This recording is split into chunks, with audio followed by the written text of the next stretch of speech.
So are you guys ready for this evening? So do you know who's gonna come up next? Do you know who's gonna come up? No, you don't know. You guys don't know actually. Trust me, guys, it's a treat to listen to him. And we can't talk about him with this energy. It's a treat today for all of you.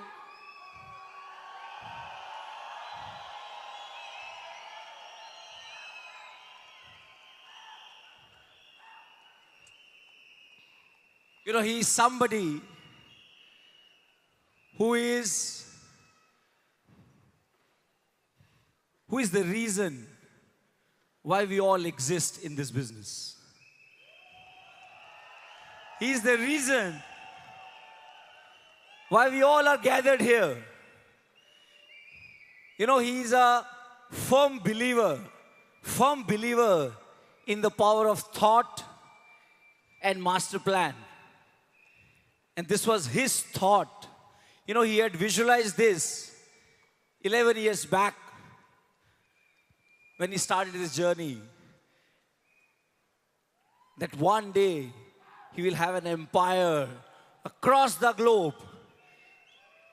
He had imagined that he will have a family across the globe. And the very fact that we are gathered here today in this arena is because of that one dream that he had, that thought, that belief that he had. So that's the power of his dream that we all today are gathered in this arena. The DNA of our organization, Team Infinity, is relationships only and only because of him. He's someone who has always has an ear to listen. I still remember my first time when I went to his house. He's such a great friend. You know, you will not feel that you're meeting him. Thank God I didn't take his name. You will not feel that you're meeting him. You know, there's one nice quote written in his house.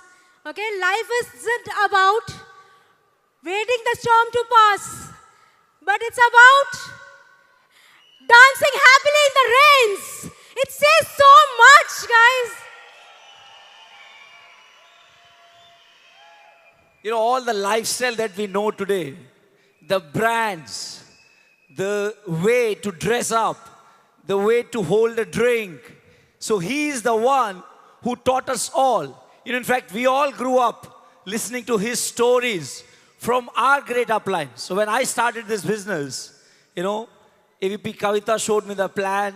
Sachin Bhai, Sharfun, Kavita, and all the senior uplines of yours, they used to talk about their journeys and how they started and how they would go to his place and how they would learn every single thing from this man himself. So whatever we see today that Infinity has is his brainchild, is his creation.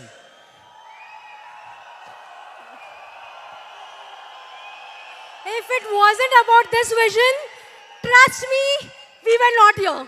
Trust me. And we really don't know where we were today.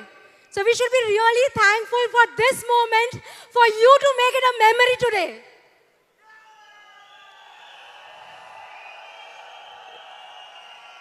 So if you want to see a networker, he is the example of true networker. Because whether it's a waiter or an MD of a company, he treats every single human being with the same respect, same dignity, and same sense of care and affection. And that's the man who we all belong to.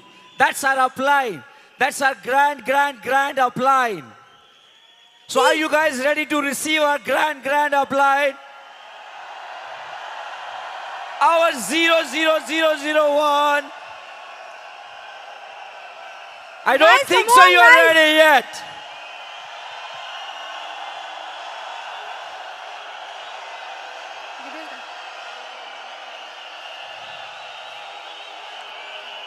Guys, I have to tell you something more.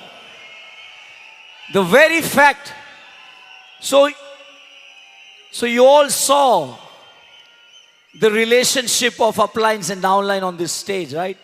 How many of you were moved and touched by what you have been seeing for last 2 days? The love, the care, the relationships. He is the reason why we know the value of relationships today. Trust me, guys, it's not about what we talk. It's not about how we talk. It's about how this mesmerizing speaker is going to make you feel today.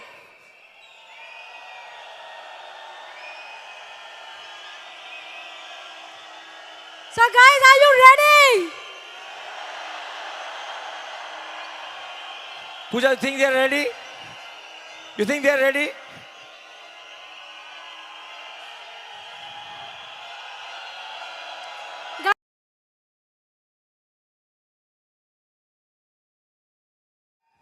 So are you guys ready for this evening? So do you know who's gonna come up next? Do you know who's gonna come up? No, you don't know. You guys don't know actually. Trust me, guys, it's a treat to listen to him. And we can't talk about him with this energy. It's a treat today for all of you.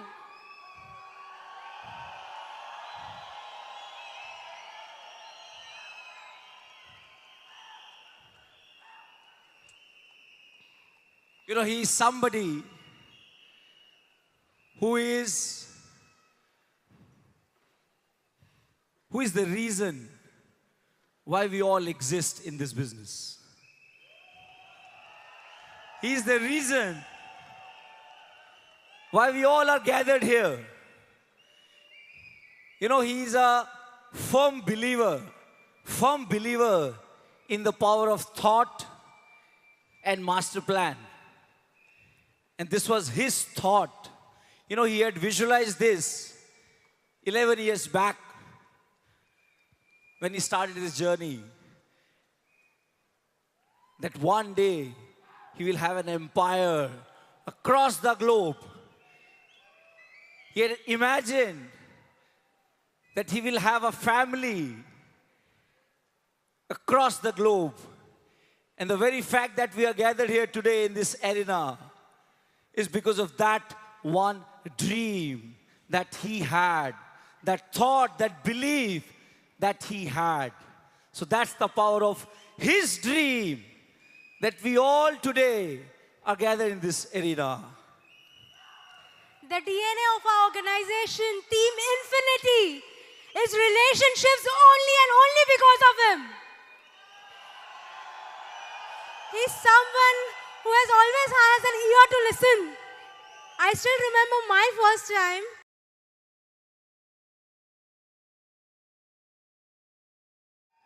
So are you guys ready for this evening? So do you know who's gonna come up next? Do you know who's gonna come up? No, you don't know. You guys don't know actually. Trust me, guys, it's a treat to listen to him. And we can't talk about him with this energy. It's a treat today for all of you.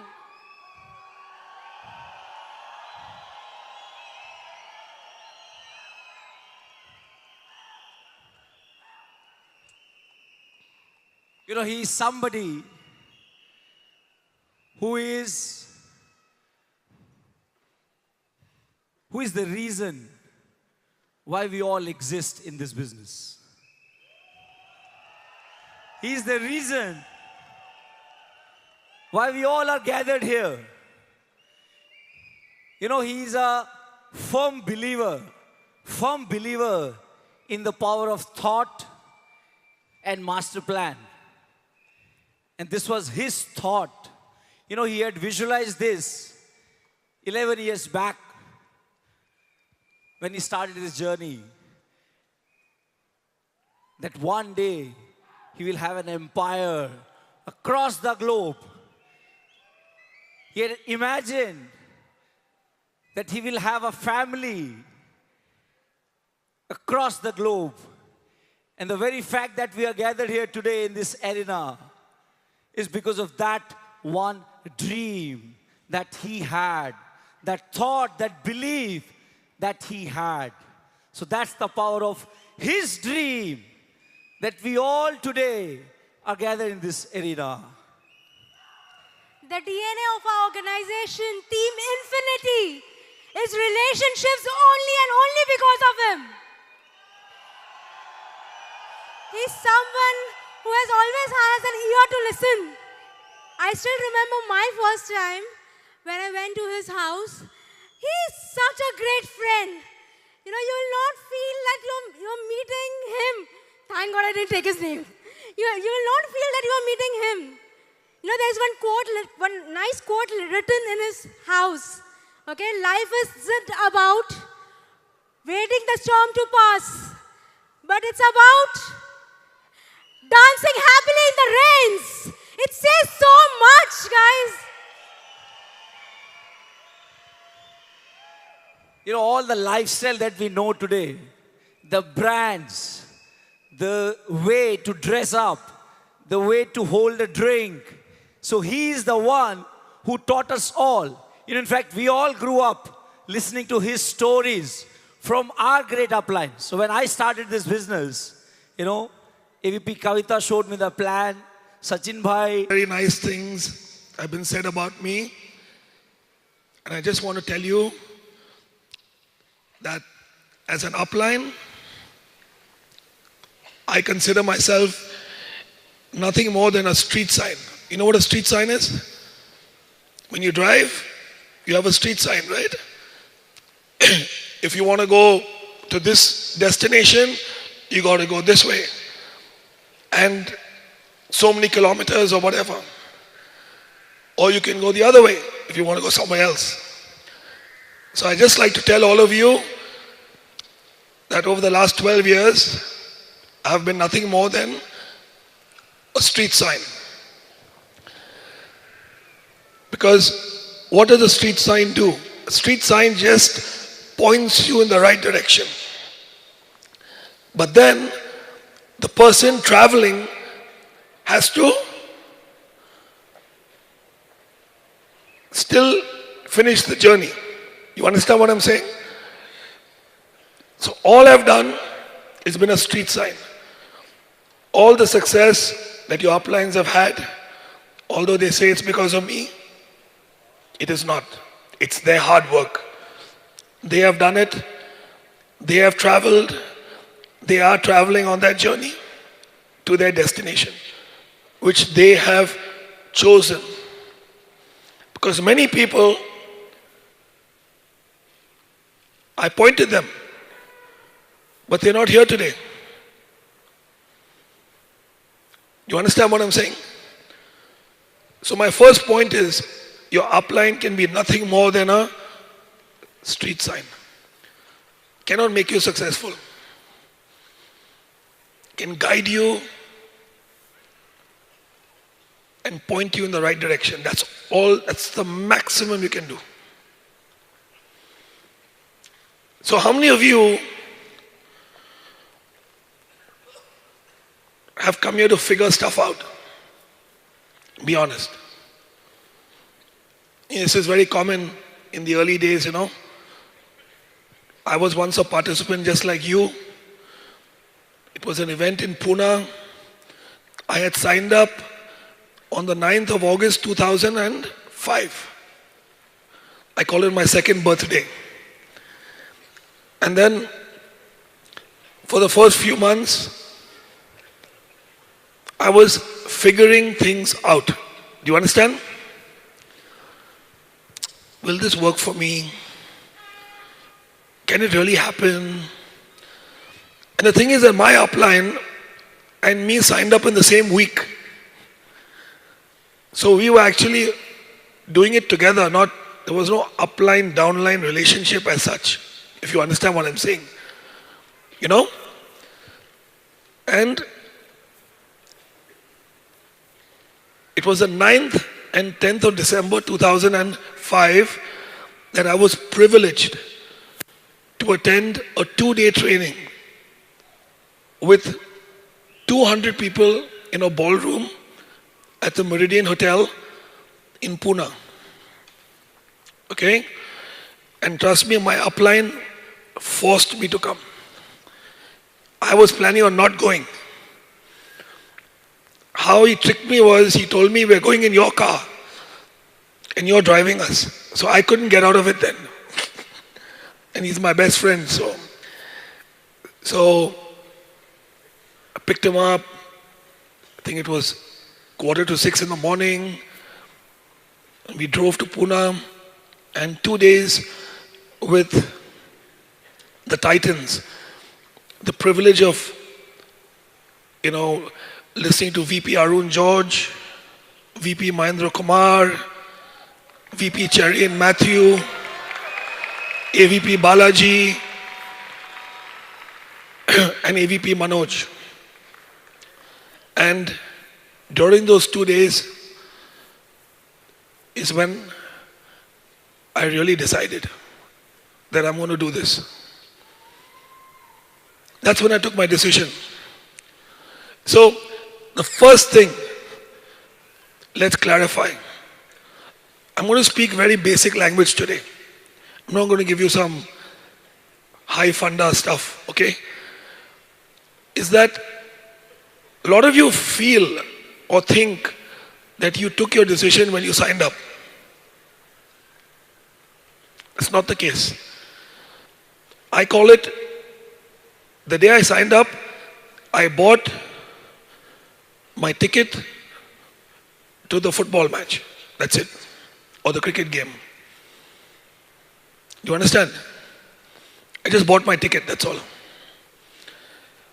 I took my decision on the 9th and 10th of December.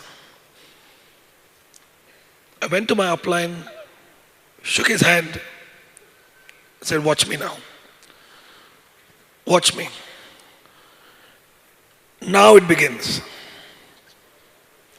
That is when I decided. The click went off. I said, this is the way, man. I'm going to do it. And there's a book written by Sir Richard Branson. It's called Screw It, Let's Do It. I love that book. That's why I told him, yeah, screw it, let's do it now, man. That's it. Whatever it takes. So, what is a decision?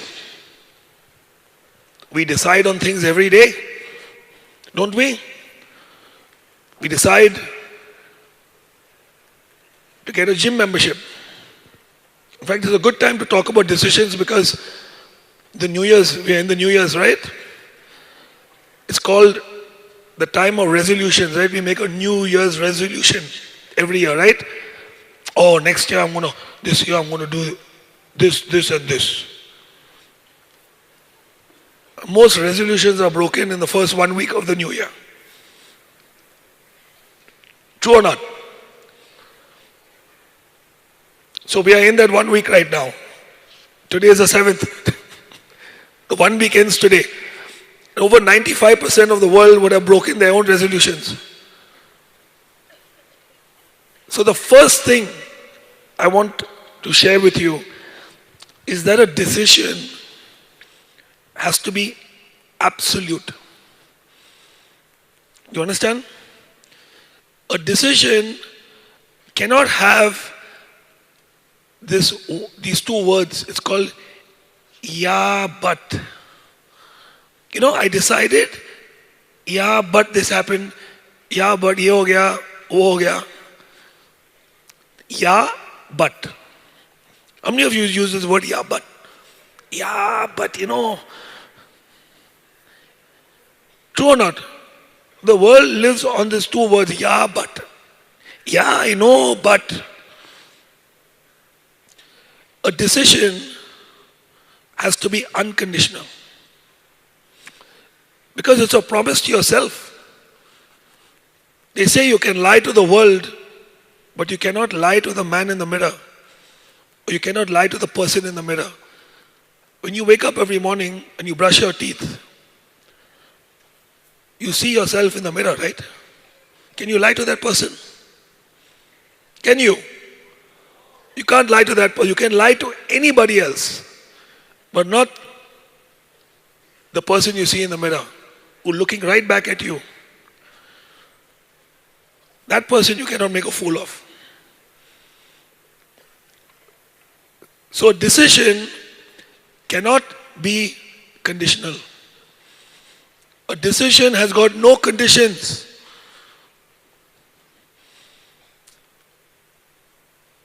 Do you agree with me or not?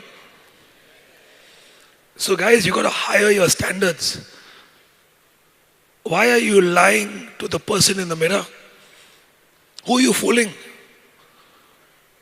You're fooling yourself. That's it. And there's something I learned very early in life.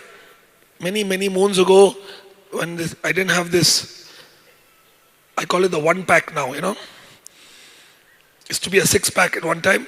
But who needs 6 packs when you can have 1 pack? Right? I used to play badminton. Okay? Competitive badminton, state level. And I come from a middle class family.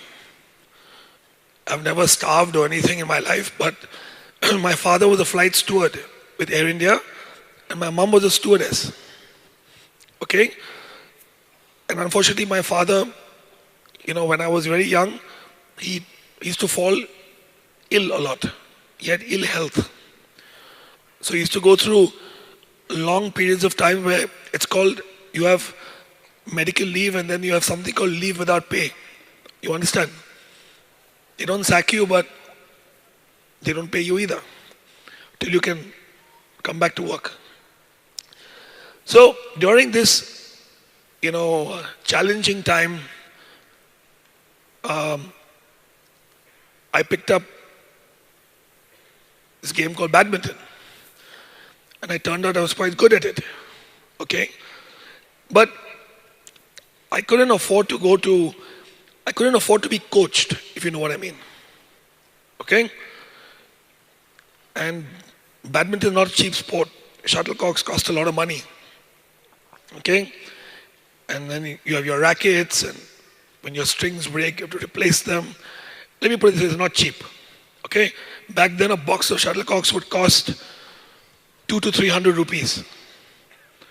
I know right now it's not even money, but back then 200-300 rupees was a lot of money. And you use one shuttlecock in a game. If you play like 4 games in an evening, your half the box is over. And if you play a wrong shot, the shuttle may crush. Then you got to replace the shuttlecock again. Okay?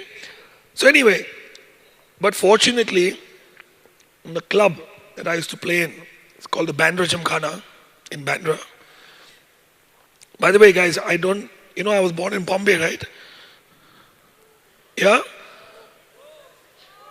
No, I was born in Bandra. When people ask me where I'm from, I don't say I'm from Bombay, I'm from Bandra. Because Bandra is the only place you should live actually. All these places end with LI, Dombivli, Kandivli, those places are not Bombay. Those are not Bombay. Bandra, that's why the pin code is 50. It's right in the middle. It's in the middle of everything. You understand? Yeah, that's my Bandra joke, sorry. It's a bad joke, but I have to say it every time. So bear with me. So, Bandra Gym, on Sunday, there used to be like, how many? 3 to 4 ex-national champions who used to come and practice at Bandra Gym. On Sunday, early evening, I still remember, they used to come at about 4 o'clock. And that was my highlight. I would just go and watch them. They're playing against each other. to watch them playing. And what a level of badminton they used to play. I used to be like, wow. You know? And I started to learn watching them. And then they were all nice people, very, very nice. And they used to have, each of them used to run a training camp, like an academy, you know what I mean? So keep telling me, Dave, why don't you join? So I told, there was one very, very kind man. He had won 14 national titles. Can you believe it? In doubles and mixed doubles. With 7 different partners. Every year, he would play with a different partner and win the title again. Man, that means something. Normally you stick with one person, right? That's how good he was. So he felt sorry for me. So after they used to finish or in between a break, he'd say, come onto the court. And he would start hitting with me. You know, play with me. And give me tips. You know, you're taking it too late. Try doing this. Your body weight, footwork. We call it court craft, you know. He taught me how to practice. How to do lunging, you know. How many steps I should take for each shot to cover the full court. And he corrected many, many flaws in my technique. Okay? And it really helped. And he would play with me a little bit. They were very nice people. I was blessed. So, although I didn't go to an academy, I think I got helped. Because it was only because they saw my dedication. You understand? I would be there before them, waiting for them to come. They could see the excitement in my eyes when they started to come into the club. I would get them the water. Do you understand? After the game, the court gets wet with perspiration. I'd get the mop. I would mop it up for them. And basically they just saw my dedication and they started to coach me without being paid. Once a week, told me what to do. Okay, this is improved from last week, but now you got to work on this, this, and this. As you get tips, it's called tips, pointers.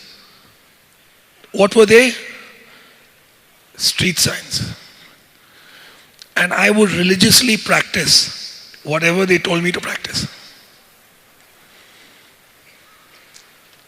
They told me how many days a week I should go jogging, how much I should jog, how much I should sprint, what I should do in the gym. They were not there to do it with me, but they gave me instructions. Do you understand? And I gradually got better. I got better.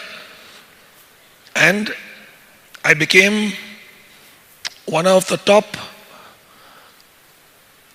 I used to be ranked 5 to 8.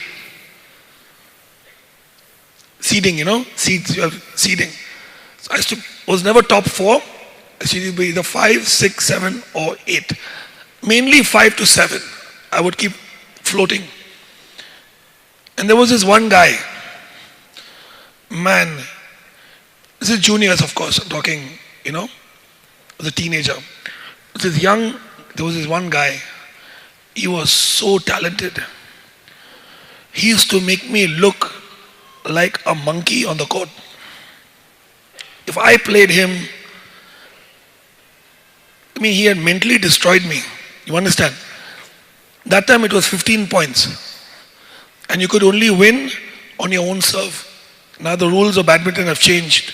It's 21 points and it's table tennis scoring. You can win on the other person's serve also. And this guy, the racket in his hand was like a wand. I sometimes wondered whether he was carrying a racket or a wand. He would deceive me. He was just better than me, plain and simple. And he had, the strokes he played were unbelievable.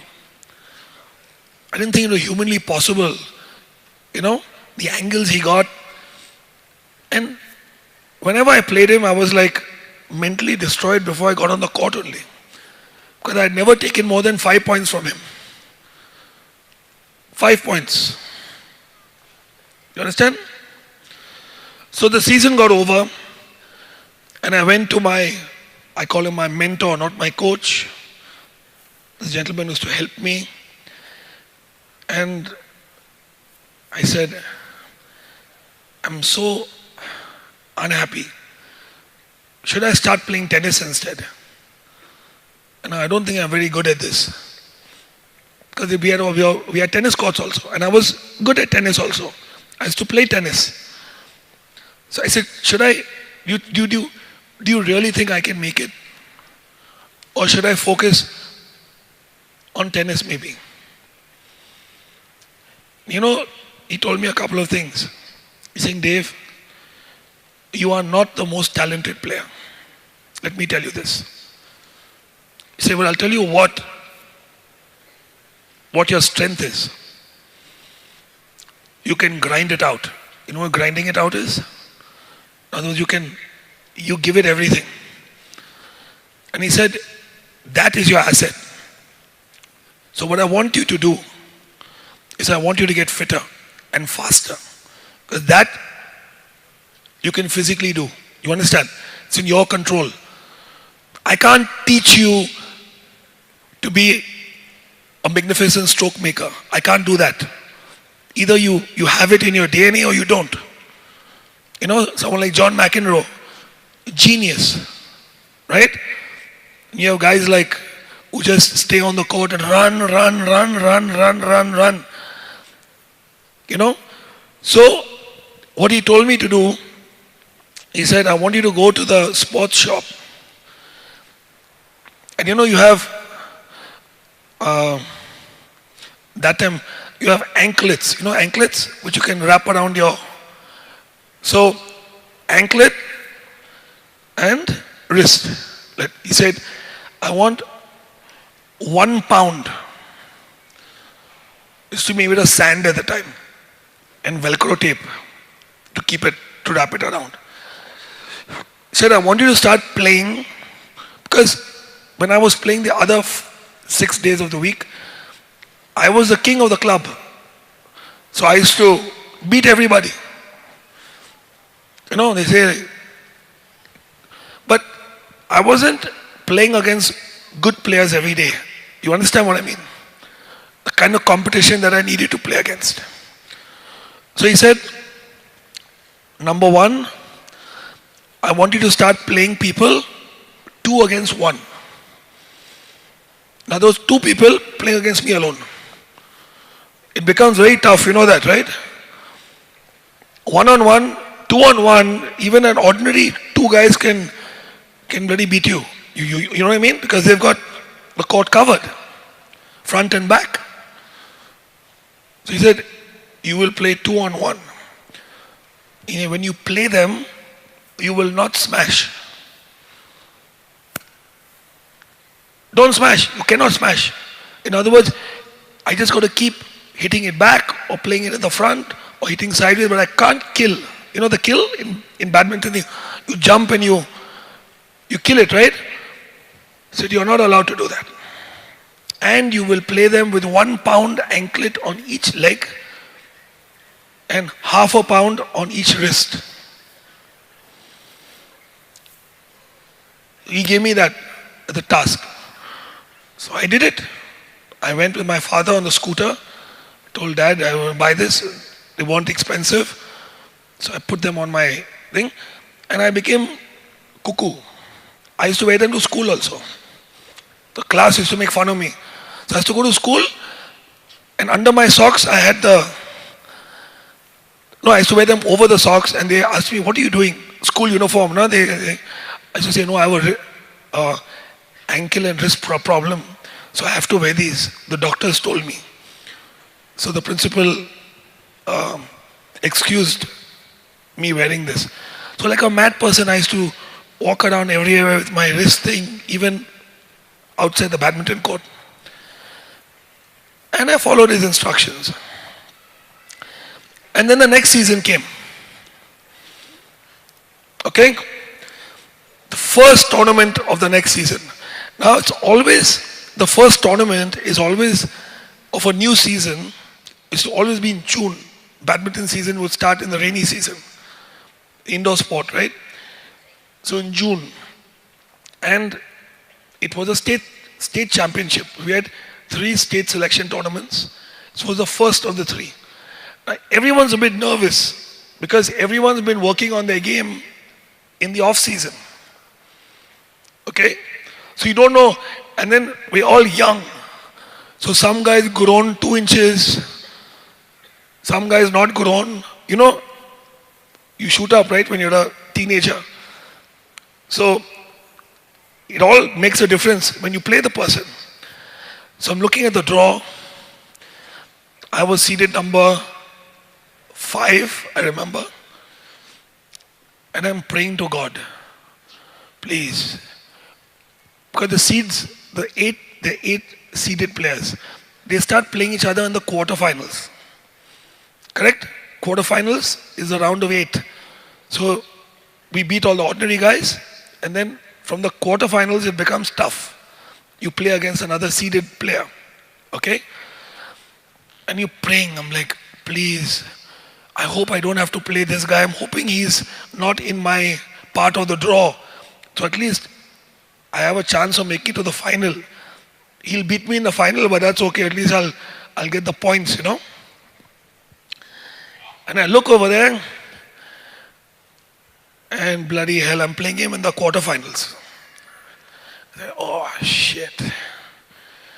Oh God. Anyway, of course, when I'm playing the tournament, I'm not wearing my anklets, of course. Yeah. So I felt playing the first 3 rounds, then pre-quarterfinals, then quarterfinals. So I felt a little stronger. But it's hard for you to judge your own. And I'm playing against ordinary guys, you know. So maybe, but that gut feeling was there that I'm feeling like I'm quicker, a little stronger than last year.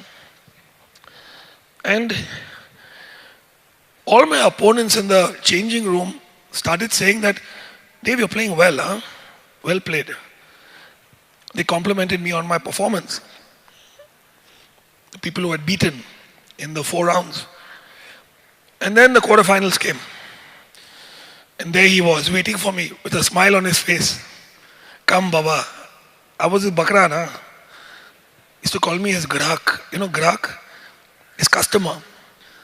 So he said, mera grahak aa gaya, chalo aa jao. We used to do a lot of sledging in the locker room. You know, Are my grahak has come. And the match started. And it was strange. Long rallies. Endless rallies. Back, front, back. Boom, boom, boom. And a lot of, we used to call it side outs. In other words, I would serve, he would win the point. Then he would serve, I would win the point. So the score wasn't moving. You understand what I mean? Because back then you could only win on your own serve. And it was going on. It was quite a long match. And the umpire called out a score. He said 8-all. And I had never taken more than 5 points from this boy. Ever. It was 8-all. That is when I started believing. I said, shit man, 8 points, huh? And I started observing his body language. See the shots that he would make that would land 2 inches beyond my reach, and he would win a point. Now I was returning, and he had to play 1 more shot, 2 more shots to win the same point. Are you understanding me? Still playing the same strokes, still playing well. So I could sense the frustration building in him.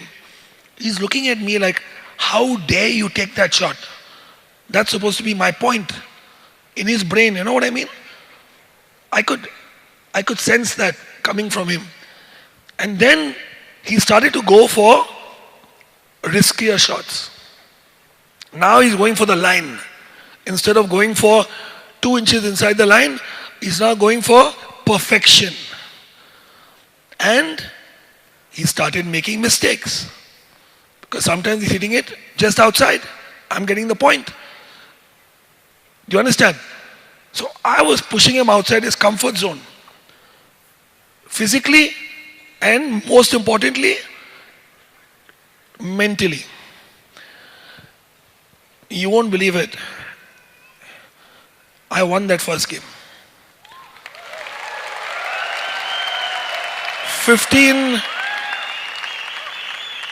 15-12, I beat him. I remember. And I was like, wow, what the hell? I'm freaking Superman. And I walked to the other side. And the next game, I beat him 15-10. And it came in the newspaper. Upset. Wadhwani upsets. I won't take his name. He's a good friend of mine. And it came in the Times of India, sports section. Small. Article was this small. Yeah, but cut it out, put it in your scrapbook, you know. Back in the day, that's how we would do it. You're into school and all that thing. But you know what was remarkable is that the season went on, right? By the end of the season, I was giving him 5 points. Do you understand? He was struggling to take 5 points from me.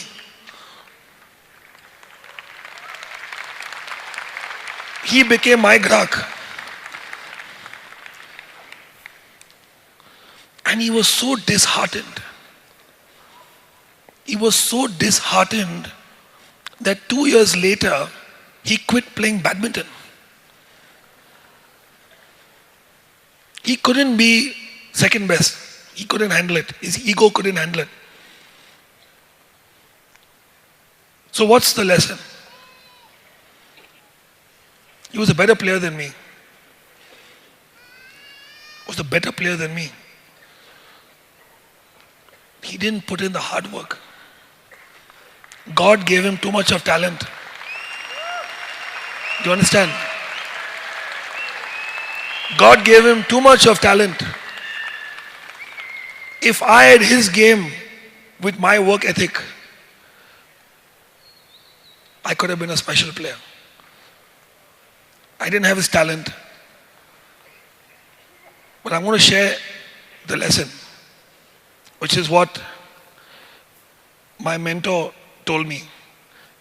He said, Dave, remember one thing in life. Success is a decision.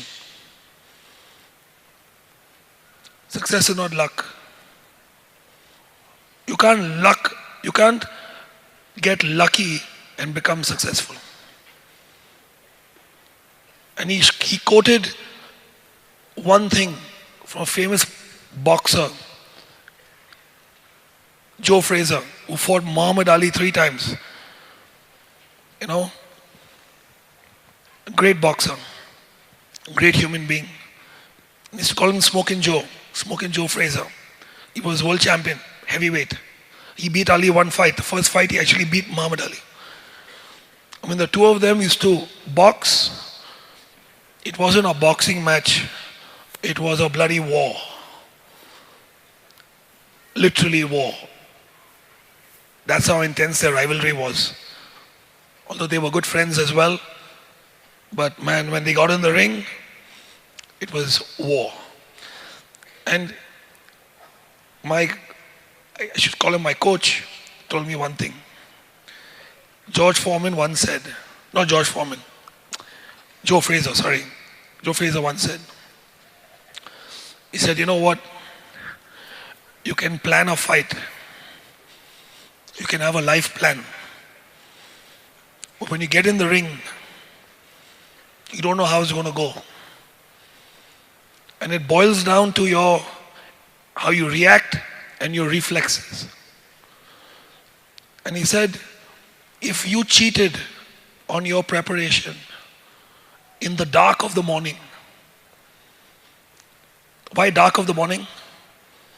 It means you've woken up before the sun has come up.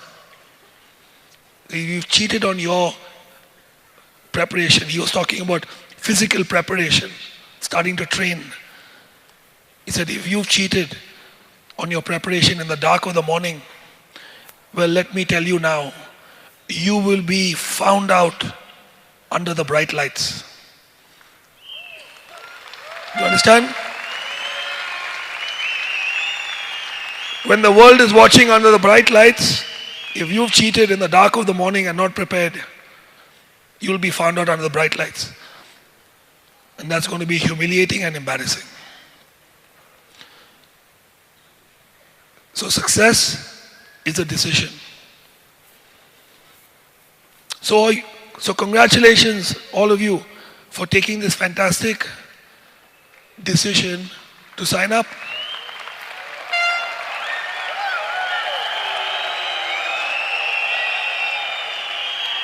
But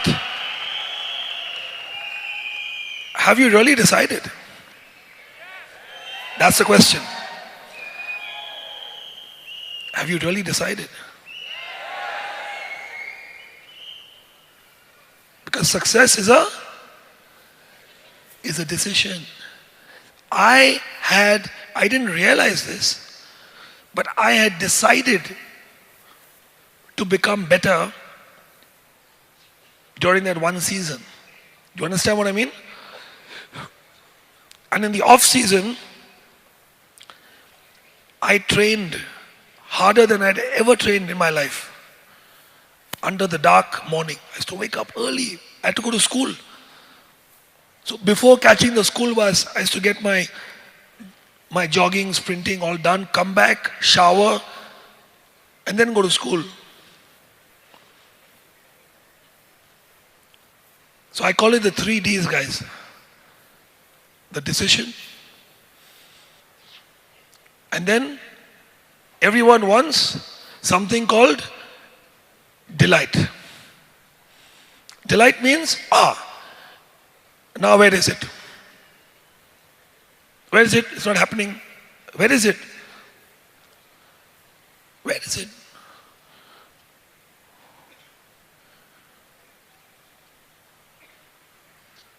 You can't cheat on the second D. It's called discipline. Decision, discipline, then you get delight. Do you understand what I'm saying? Decision, discipline. Have the discipline. Every single morning, after school, finish my homework, go back, practice with my anklets on. Because if I cheated on it, who am I cheating on? I'm cheating on myself. True or not? I knew it had to be done. I was told what I need to do. You can call my coach. He was my upline. He used to meet me once a week and tell me, do this, do this, do this, and do this. He wasn't there to make me do it. He was a professional badminton player. He used to practice and coach other people where he got paid. But he would give me 15 minutes, 20 minutes, half an hour, once a week on a Sunday. And I followed what he said 100%. Because I knew this guy was a legend. I'd be stupid if I did not listen to what he told me to do. And I had a decision to make. And I used to come home and I used to wear 2 pairs of socks. And when I used to take my socks off, I used to go to the bathroom and I used to do it like the dhobis do now. They squeeze your socks and sweat would just be dripping. My shoes, after wearing 2 socks, were still wet. And my mom used to keep it in the balcony so that by the next day, it had dried up. Blood, sweat and tears. You understand me, guys? There are no shortcuts. If you don't have the discipline, pack it up and go home right now. It's never going to happen for you. And it's a daily discipline, guys. You can't say, oh, I trained hard 1 week. Bullshit. It never worked for you. You got to keep doing it. You got to keep pushing yourself. But in this business, physically as well, because all of you are probably working, not all of you are full-time. So what's the sacrifice? Your TV time, your sleep. After you come back from work, you think I don't know how it feels? You think I was just born on the stage, is it? I was sitting on the chair like you guys.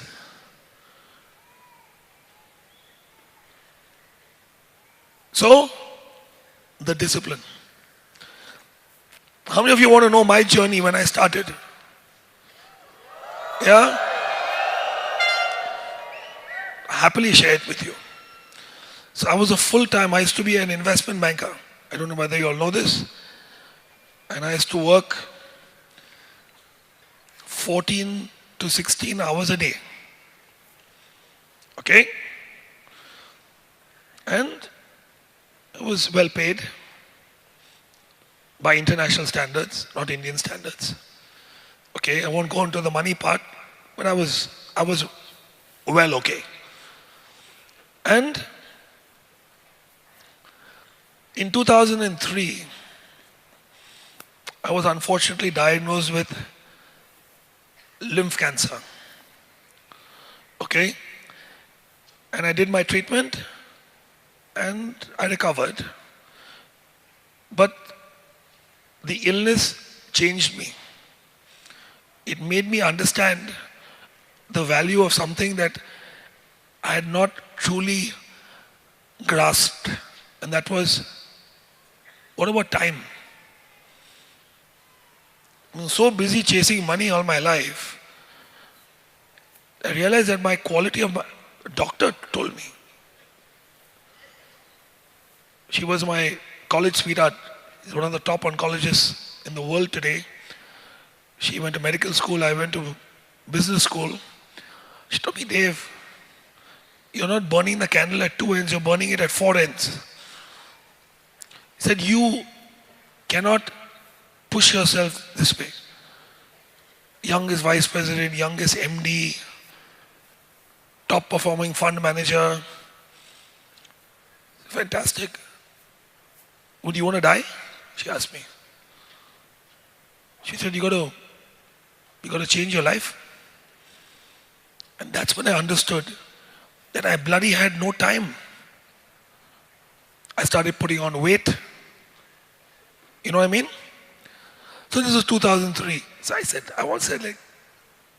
but I only knew finance. So I started my own hedge fund. I quit my job. When I started my own business, my own hedge fund, I was working even harder, man. Because now it's my business. You understand? So that wasn't working either. I said it was making me money, but it wasn't fulfilling my objective. You understand what I mean? My objective was, I want to have better quality of life, not just money. Of course, I want more money also, but I also want better quality of life. And then 2005, somebody drew a circle and said, this is you, this is your left, this is your right. And if you carry on doing it like this, you can live happily ever after. Like the fairy tale, no? Once upon a time, in a land far, far away, there lived a princess. Right? And then there was another handsome prince who came on a white horse. They both sat on the horse, maxed out, and lived happily ever after. Sound familiar? So that was the plan I was shown. Come on my horse, we'll ride together into the sunset, and we'll have time, money, freedom, everything. That's what got me, that. I swear. I said, shit, man. So you know why I signed up? Of course, I love my friend. But you know the real reason why I signed up? Nobody wants to know. Listen to these 3 words very carefully. Just in case. You know what this means? Just in case this thing is true, I don't want him getting rich without me. I'm doing it. Chalo. How many of you signed up just in case? Come on, be honest. How many of you in the crowd signed up in this business just in case? Just in case, boss. So it's okay. It's good to sign up just in case. It works. So I signed up just in case. But then I was a very bad downline. I wasn't reading the books. I wasn't watching I'm like, boss, I went to an Ivy League school. I used to manage my upline's money for him. You see, now you're going to teach me how to make money, is it? Come on, man. I'd always been smarter than him. The guy was a total duffer in school. But he failed 1 year also. Okay? We call it, he took rest for 1 year. So I was the one who used to, come on, man. But then, 9th and 10th of December, I actually emptied my cup. I started reading, watching, and I got so much knowledge, and those books and those DVDs changed the way I think about the business. You understand? And if you guys have been doing that, that's like, I tell people I have people who don't listen. Yeah, I got no time to read, but show the plan for me now.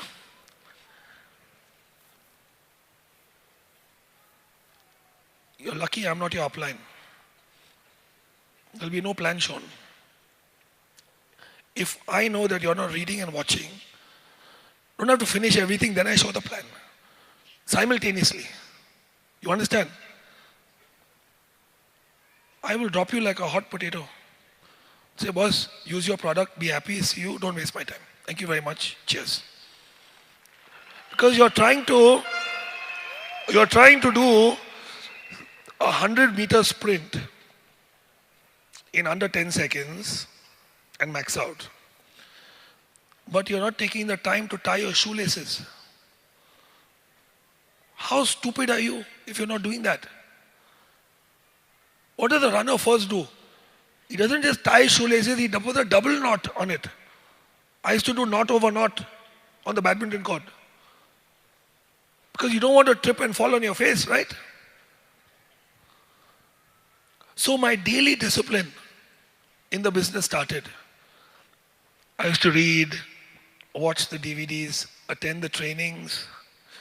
I started to seek, emptied my cup, not fully, but some of it. You know that nobody empties their cup fully. Something always remains inside. Some kachra always remains. But every day, even when I was busy and couldn't show plans because my work schedule was horrendous, or I was traveling to America and to England and Hong Kong, how can you show a plan when you're the only guy in the team? So, what did I do? I used to go to the virtual office. I would learn 2-3 things about the VO every day. Do you understand? How do I fill out a CRF form in case there's a problem? Yes? I would learn about the products. Every day I would dedicate an hour, even if I was not physically doing the business. I was learning about the products, the policies and procedures. I went through the comp plan in detail. You know, the financial plan that we show, we cannot explain the whole comp plan. The person will lose their mind, man. So, started learning. And my product knowledge went up. I became self-efficient. I didn't need my upline's help for many things. Okay? And on the days that I was free, if I didn't do 5 plans in a day, it's like I had not even broken a sweat. You know what breaking a sweat is, right? They say he won the match without breaking a sweat. It means no effort. It happened easily. So 5 plans. And your uplines at the back have done the same thing. I remember Kavita and Sharfon and Vivek and Sachin. They would come to my house late in the night. Gautam, all these boys, yeah, would come to my house late at night. 7 plans, 8 plans, 10 plans, till bloody midnight, going at it. And they say, okay, this is my new downline. It's come for a drink. Now you have to switch them on, okay? So I was, my job became that then. But I did plan after plan, after plan, after plan, after plan. Now, how many of you consider yourselves amateurs in the business? You know, amateur, right? You have amateur and professional. So how many of you are amateurs? Okay, keep your hands up. Those of you who think you're amateurs. Now, no, keep your hand up. Keep. I'll ask you one question. Have you got 100 rejections? Put your hand down then. When 100 people say no to you now, congratulations, you have become an amateur networker.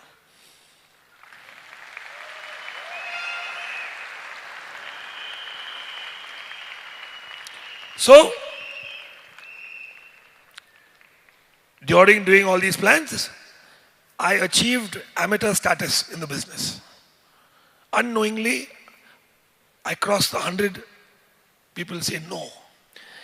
But let me explain to you what's going to happen. How many of you have a name list? Name list? Hot, warm, cold, right? If your uplines have done their job, that's what you should be doing, right? Hot zone, warm zone, cold zone. They have not taught you the right. Kavita, I'm very disappointed, yeah. They don't know about the 4th list. It's called the suspect list. You not told you about this? That's why they brought me here, to explain to you. There's a 4th list. That list is the most important list. Suspect. Suspect was once a prospect who now is suspicious about the business. You understand? Now the thing about the suspect list is that they are also in the business actually. But their job is to phone up all the common friends and tell them, mat karo, fas jayega, fas jayega. They're going to call you up. They're going to talk to you about something. Whatever you do, don't do it. Don't do it. Don't do it. Don't do it. And they also have meetings where they sit and they will stab you in the back. Kutta, sala, what do you think he is? But the thing about the suspect list is that you know why they are suspects. They even don't know why. But I'll tell you the real reason why. I figured it out. After 12 years, I know the truth. It is because when you showed them the plan and you said, in the 5th year, happily ever after, max out. And then you will earn crores of rupees. They are looking at you like this. How dare you? In their mind, they're thinking only one thing. How dare you? How dare you tell me that bloody 20 years of bloody education and all these decades of work experience that I'm a donkey and you're going to become a millionaire drawing circles? Are you mad? And you tell them, I'd put the pen down after the plan. The guy saying, I don't think this is for me. Oh Lord, if you've not heard that, then you're a virgin. You're a virgin in the business. Please lose your virginity very quickly and get on with it. Okay? And you know what I would tell them? I would tell them, you know what? I used to be excited all the time while doing the plan. Because actually, when I was doing the plan for them, I call it a plan. You may call it a financial plan or a presentation, whatever you call it. You know why I call it a plan? I say, show the plan, not show the presentation. Show the plan because that's my plan for myself. That's my plan. That's my life on that paper. Do you understand me? That's my life. I'm showing you the next 5 years of my life. It's my plan. And all of you have seen the lazy man's guide or the donkey's guide to financial freedom, the 5 years we do, right? Yes or no, please? I'm getting scared. Oh, yeah, okay, good. So the first year, if everything goes very wrong, 20, right? We draw that 20. 20 ho gaya, 20. So after like 3 months, I had crossed 20. So I would tell them, you know what? I'm only so many months in the business and I'm already on my way from year 1 to year 2. The guy's looking at me, this guy's gone freaking mad. I said, see, I'm already ahead, man. I'm going to do it faster than 5 years. Then I crossed 200. That day I took all my friends out for a drink. I said, man, I'm already crossed my year 2 target onto year 3. And they'd all look at me, man. They were like, this guy's. Then they started to say, Dave, I think you can do this, huh? I think you're going to do it. Many of them had signed up, but were sleeping. Many of them had just said no to me only. But let me get back to the suspect list. You don't realize this, but it is the most important list. Actually, it's as important as your prospect list. So, you will find after some time that your suspect list will be longer than your prospect list. It's a very good sign. Clap for yourselves. Very good sign. That means you're on the path. You're on the path. Now, you will have suspects. But then from that suspect list, this is a very elite status. Okay? There'll be a few of these guys who will turn out to be ripe assholes. They will make it their life's ambition to destroy your name, your reputation. Understand? They will take, they say in English, they will take shit to another level. Do you understand what I mean? Now these guys are your diamonds. You don't realize it, you hate them. They are your diamonds, man. They are you have, when you get those guys, then you've gone to another level on the ladder. So I had these two guys. And they used to sit at the local club and all they would do is talk shit about me. Oh, this, that, oh, now this is happening, that is happening, oh, this about the company, this, that.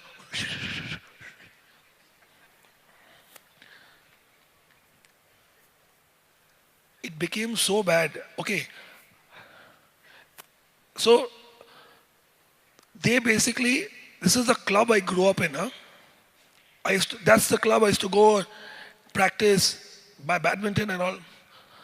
So this club, there was this one guy from the group. We are all old friends, man. It's not like I know these guys. I've known them for like years and years. He came to me one day and he's saying, Dave, these guys talk a lot of shit and all, but show me your business. I want to see. So I was like very happy. And he's a well-liked person. Everyone liked him. Even I liked him. So I showed him. He looked at me, he said, this is fantastic, yeah. And he signed up on the spot. He called the bank, credit card, on the spot. Triple header he bought. Back in the day, that time, you didn't have your 7 header, was only maximum was triple header. So triple header bought. So I'm kush. Then I went to Hong Kong, I came back. And I told him, okay man, nameless, come on. Let's get started, start showing the plans. And this guy, he couldn't get anyone to the table here. So I'm like, why? One day I sat with him, I said, what's the problem? I don't understand. I mean, you're the kind of guy who would pick up the phone and even I would come to the table. People trust you, like you. They don't like me, but you're different. You know what he told me? That these two assholes at the club had told everybody that don't even go and meet Dave. Because he'll put a spell on you and before you know it, your credit card would have come out and then it'll be too late. So like black magic, Jadoo to na. Can you believe it? This poor chap is trying to call people and they say, no. We don't even want to. I told him to tell them, don't bring your credit card with you. Leave it at home. Just come. And I'll pay for the bloody coffee. What's your problem, man? So this is the level of destruction that these two assholes have done to me. You must find these guys. Find them, very important. Because any time when I was down and I felt like quitting or I had doubt, I would pull out that list and look and say, can you imagine how happy these two guys will be? No, screw it, carry on. Carry on. Carry on. And you will come to this. It's called the hump, the bump in the road, speed breaker, whatever. Or in India, it's not speed breaker. It's the, what, khadda, suspension breaker, I call it. Yeah? You will. So, I carried on. And then, plan after plan after plan. Then I became professional in the business. You know what professional is? What's professional? Amateur is 100. Professional is 1,000, ladies and gentlemen. I turned pro, as they say. I turned professional. But in the bargain, I also managed to max out. I also managed to max out in the bargain. And I started building the UK market. United Kingdom. Yeah?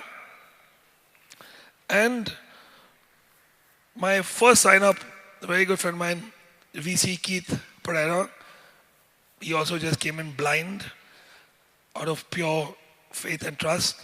So Keith and Tally are the two who built the UK. And it was Keith's son's birthday, little Sammy. And I went and to buy him a gift before I left for India. But I had, before leaving for England, gone to the Mercedes showroom and booked my E-Class Mercedes, which was going to be ready when I arrived back from England. I had planned it like that. So the registration and all, and I got a special number plate at that time. I'm sure all the people, all your uplines remember that. That was their first nice car that they sat in and drove. It was number 5555. So Shah Rukh Khan had got 555. I got 5555. 5 over, just in case. 20 is better than 15, now 5555. So the dealership had done all this and prepared and everything. So while buying the gift, I had to buy a gift for his daughter also because she would cut the birthday cake and she would get upset. She was younger than you, a small little guy, Sammy. So Izzy. So I had to buy 2 gifts. I had to buy both the kids a gift. So I bought him, I still remember, he still has it, I'm told. Or he's a teenager now. It was a lovely monkey. Like a monkey soft toy, you know. It was really nice. And when I gave it to him, I said, Sammy, this is a monkey to remind you of your father because your father is a monkey. So, it's, when daddy is not home, you can hug the monkey instead. So, and I was going to, I was at this shop where they have all this fun stuff, fun stuff. And I saw fake shit. You know what fake shit is? It looks just like shit, but it's made from like plastic or something. So you can play a prank on somebody, you can put it on the floor and they say, what is that? Then you just go pick it up. So it's fake, not just shit, dog shit. Okay? But it looked so real. I was like, wow. Let's buy some shit today. So I bought these 2 beautiful, they looked, even, let me not get into shit, forget it. They looked like they were fresh. like a freshly baked cake, you know. It looked beautiful. So I bought two. I gift wrapped it. And the next day, I flew back to India, picked up my car, and it felt so good. I drove down Carter Road in my car, and that time Mercedes was quite rare. You see a lot on the road now, but back then a nice number plate and that fresh smell of that leather, you know, beautiful. And I had a sunroof, so I put the sunroof down, I like blasted the music, Bose sound system, or the Harman Kardon, I think, and I was in seventh heaven. I had achieved the third D, delight. But the second D took the longest.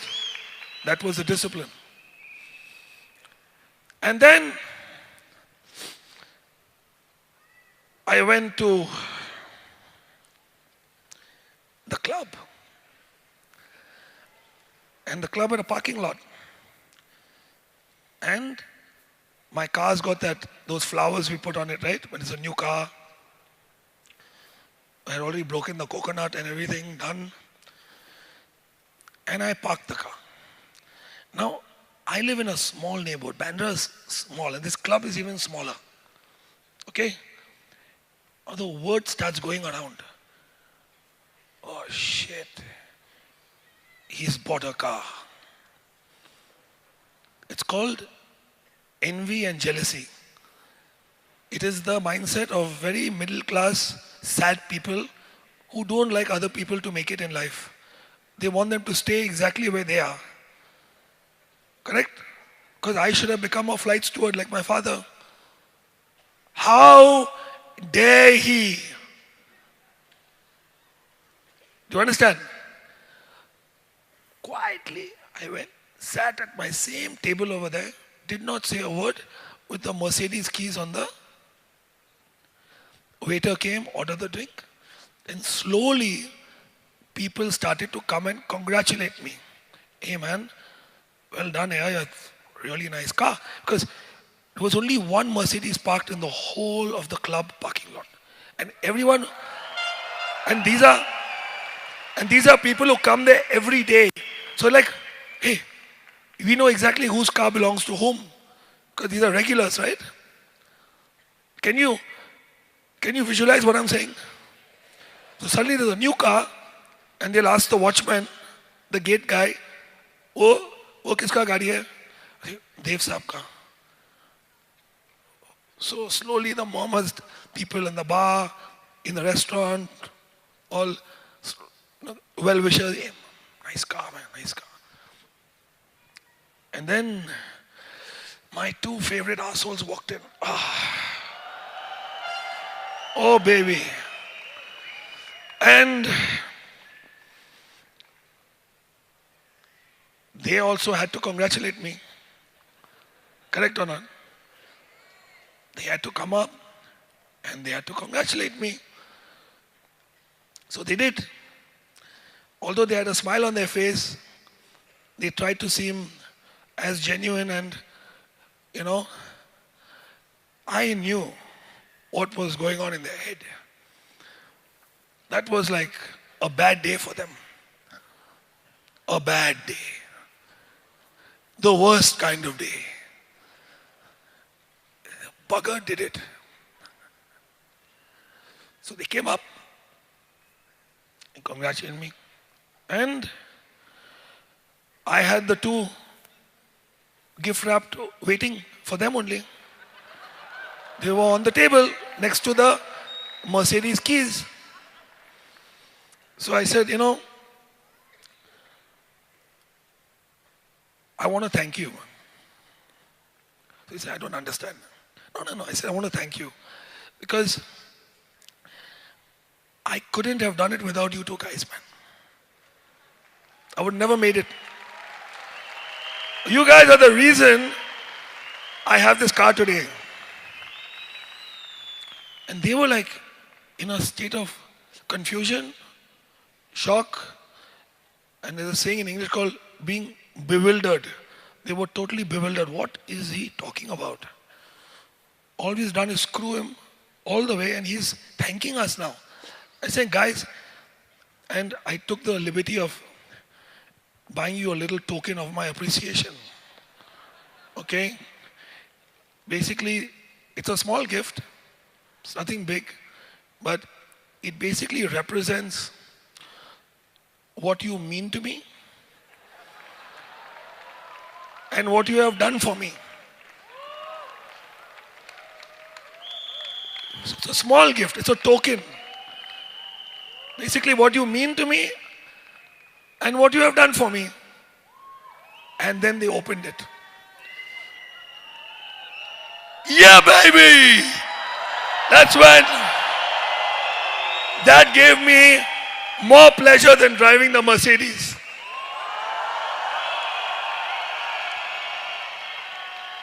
So guys, please don't buy shit. I was a little brash and I had a little more ego then. I have now mellowed down, and I'm affectionately called grandpa now by my downlines. They say you become soft and all this. Earlier on I was a freaking tiger. You understand? I would get angry and all. Now I don't get angry that much, you know. I say chodo yaar, forgive and forget. But like Addy said, there's only one thing that really matters. And I shared it with him on the ship.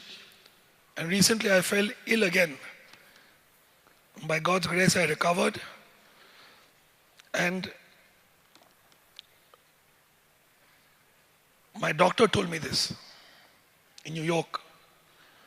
She said, Dave, on my bad days when I was going through my my treatment, I used to fall very ill and feel horrible.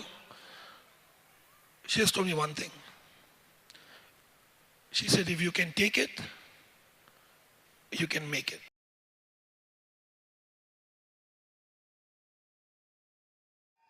So are you guys ready for this evening? So do you know who's gonna come up next? Do you know who's gonna come up? No, you don't know. You guys don't know actually. Trust me, guys, it's a treat to listen to him. And we can't talk about him with this energy. It's a treat today for all of you.